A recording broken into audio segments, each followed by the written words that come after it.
Hi dear me, I'm here with second part tutorial how to draw bear's hair. As you see, I'm trying to show you hair side. Look at the eraser. This kind of eraser we use for hair, and I explain it in next video. And it is so operational. In that videos, I draw parrot. If you like, you can watch it.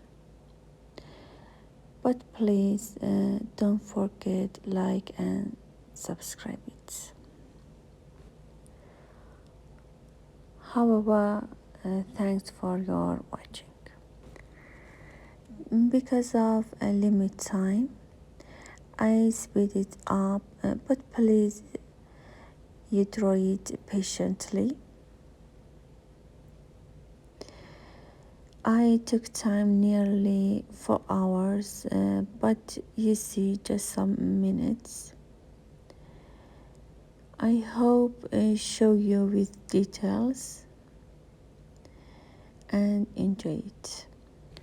Now it's your time.